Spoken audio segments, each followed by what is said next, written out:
ராஜி பண்ற கேவலமான விஷயம்லாம் எப்பதான் விஜய் பார்த்து கண்டுபிடிக்க போறாருன்னு தெரியலங்க. ஸோ ராஜி பார்த்தீங்கன்னா, நம்ம மல்லியோட கர்ப்பத்தை எப்படியாவது கலைச்சி ஆகணும்.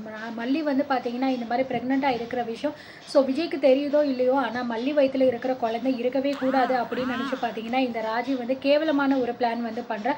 ஸோ வீட்டுக்குள்ளேயே இருக்கிறா. ஏன்னா ஆல்ரெடி அவள் டாக்டர் கிட்ட கால் பண்ணி கேட்டிருப்பா இல்லையா.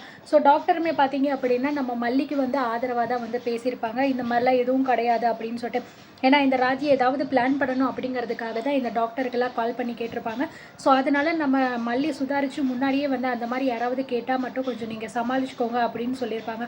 அதே மாதிரி நம்ம மல்லிக்கு டாக்டருமே ஹெல்ப் பண்ணி எதுவுமே இல்லைன்னு சொல்லியிருப்பாங்க. ஸோ இந்த விஷயத்தில் நம்ம ராஜிக்கு பல்பு வாங்கின மாதிரி ஆயிருந்துச்சு. நம்ம ஒன்று பிளான் பண்ணோம், ஆனால் அது எதுவுமே நடக்கலையே அப்படின்னு நம்ம ராஜி பார்த்தீங்கன்னா ரொம்பவே கோபத்தில் இருப்பாங்க. ஸோ இப்படியே விட்டு வச்சா இது சரிப்பட்டு வராது. இந்த மல்லியோட வயிற்றில் வளர்கிற குழந்தைக்கு நம்ம தான் ஒரு முடிவு கட்டணும் அப்படிங்கிற மாதிரி பிளான் பண்ணுறா. ஸோ வீட்டில் பார்த்தீங்க அப்படின்னா மல்லிக்கு எப்பயுமே பால் குடிக்கிற பழக்கம் இருக்கும். ஸோ பால் குடிக்கணும் அப்படிங்கிறதுக்காக பார்த்தீங்கன்னா அந்த இடத்துல நாகு கிச்சனில் வச்சுருப்பாங்க. ஸோ அப்போ நம்ம மல்லிக்கு தெரியாமல், யாருக்குமே தெரியாமல் அதில் போயிட்டு இந்த கருவை கலைக்கிற மாத்திரையை நம்ம கலந்துடலாம் அப்படிங்கிற மாதிரி நினச்சி பார்த்தீங்க அப்படின்னா இந்த ராஜி பிளான் பண்ணுறாங்க. ஸோ அதுக்கான எல்லா ஒரு மாத்திரையுமே வாங்கிட்டு யாருமே இல்லாத நேரம் பார்த்து கரெக்டாக பார்த்தீங்கன்னா கிச்சனுக்கு போனால் நம்ம ராஜி யாருக்கும் தெரியாமல் அந்த மாத்திரையும் கரெக்டாக அந்த பாலில் கலந்துடுறாங்க.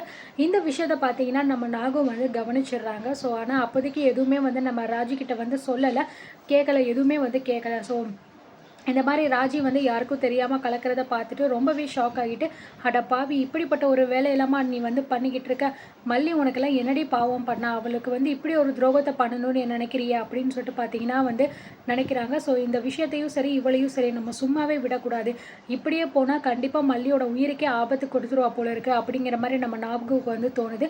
ஸோ அதுக்கப்புறம் பார்த்தீங்கன்னா நம்ம ராஜி கேஷுவலாக போயிட்டு ஹாலில் உட்காந்துடுறேன். அண்ட் கரெக்டாக அந்த பாலை நம்ம கிச்சன்லேருந்து நாகு எடுத்துகிட்டு வராங்க. எடுத்துகிட்டு நம்ம மல்லிக்கிட்ட கொடுக்குறாங்க. மல்லி இந்த நீ பால் கேட்டல, இந்த சூடாக இருக்குது குடி அப்படிங்கிற மாதிரி சொல்லி கொடுக்குறாங்க. ஸோ கரெக்டாக பார்த்தீங்கன்னா மல்லியுமே அதை வாங்கிட்டு உட்காந்துடுறாங்க. உட்காந்துட்டு பார்த்தீங்கன்னா ராஜி அப்போயே பார்த்துக்கிட்டே இருக்கா குறுக்குறுன்னு. கண்டிப்பாக இவ குடிச்சிடணும், குடித்தா உடனே பார்த்தீங்கன்னா அந்த கரு கலைஞ்சிரும். ஏன்னா அந்த அளவுக்கு பவர்ஃபுல்லான மாத்திரை தான் அதில் கலந்துருக்கு அப்படிங்கிற மாதிரி சொல்லி பார்த்தீங்க அப்படின்னா நம்ம ராஜி நினச்சிட்டே உட்காந்துக்கிட்டு இருக்காங்க. ஸோ நாகுமே பார்த்தீங்கன்னா நினைக்கிறாங்க மைண்ட் வாய்ஸில், நீ நினைக்கிறது எதுவுமே நடக்கவே நடக்காது ராஜி. நீ மருந்து கலந்து வச்ச பால் அங்கே தான் இருக்கா, அந்த பால் உனக்கு தான் நான் கொடுக்க போகிறேன், இது வேறு பால், அதனால் மல்லிக்கும் சரி அவள் குழந்தைக்கும் சரி ஒன்றுமே ஆகாது அப்படிங்கிற மாதிரி நினச்சிட்டு இந்த மல்லி நீ குடி அப்படிங்கிற மாதிரி சொல்லிடுறாங்க. ஸோ அதுக்கப்புறம் நம்ம மல்லியும் பார்த்தீங்கன்னா அந்த பாலை எடுத்துகிட்டு கொஞ்சம் கொஞ்சமாக குடிச்சிக்கிட்டு இருக்காங்க. ராஜியுமே நம்ம மல்லியவே தான் உத்து பார்த்துக்கிட்டே இருக்காங்க. அதுக்கப்புறம் பார்த்தீங்கன்னா, என்ன மல்லி பால் குடிக்கிறியா, என்ன உனக்கு ஏதாவது ஆகுதா அப்படிங்கிற மாதிரி கேட்குறாங்க. என்ன இது புதுசாக இவ என்னமோ மாதிரி கேட்குறாளே அப்படின்னு சொல்லிட்டு பார்த்தீங்கன்னா, இல்லையே அதெல்லாம் ஒன்றும் ஆகலையே, இப்போ என்ன உனக்கு பிரச்சனை அப்படின்னு கேட்கும்போது, அதெல்லாம் ஒன்றும் இல்லை மல்லி, நான் சும்மா தான் உங்ககிட்ட கேட்டேன், ஏன்னா இந்த நேரத்தில் நீ ரொம்ப கேர்ஃபுல்லாக இருக்கணும் இல்லையா, ஸோ அதுக்காக தான், மற்றபடி ஒன்றும் இல்லை அப்படிங்கிற மாதிரி சொல்லிடுறாங்க. ஆனாலுமே மல்லிக்கு ஒரு டவுட் இருக்குது மனசுக்குள்ளே, இவ இப்படிலாம் கேட்குற ஆளே கிடையாதே அப்படின்னு சொல்லிட்டு. பட் இருந்தாலும் எதுவுமே கவனிக்காமல் அவங்க பாட்டுக்கு முழுசாக குடிச்சு முடிச்சிடுறாங்க. ஸோ அதுக்கப்புறம் நம்ம ராஜிக்கு பார்த்தீங்கன்னா மனசுக்குள்ளே அவ்வளோ தெம்பாக இருக்குது, அப்பாடா ஒரு வழியாக இவன் மொத்த பாலையும் குடிச்சு முடிச்சுட்டா, இன்னும் கொஞ்சம் நேரத்தில் நம்ம நினச்ச மாதிரி எல்லாமே சக்ஸஸ்ஃபுல்லாக நடக்க போகுது.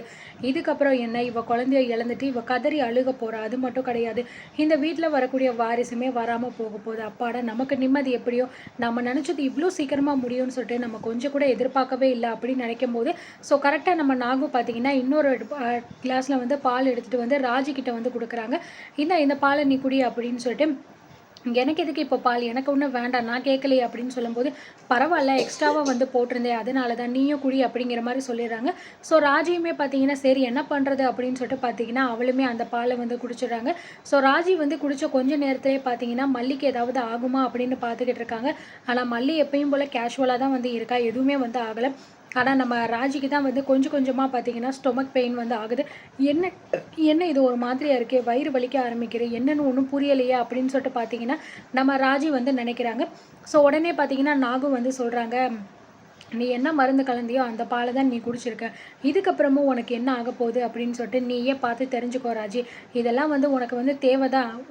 உனக்கு எவ்வளோ தைரியம் இருந்தா மல்லியோட வயித்துல இருக்கிற குழந்தையே நீ வந்து கொல்லணும் அப்படின்னு பிளான் பண்ணியிருப்ப. இப்படிப்பட்ட உன்னை நான் எப்படி சும்மா விட முடியும் அப்படிங்கிற மாதிரி நினச்சிக்கிட்டு இருக்காங்க. ஸோ டைம் ஆக ஆக பார்த்தீங்கன்னா நம்ம மல்லிக்கு எதுவுமே ஆகலை. நான் ராஜிக்கு வந்து வயிறு வலி ரொம்ப அதிகமாக ஆரம்பிக்குது.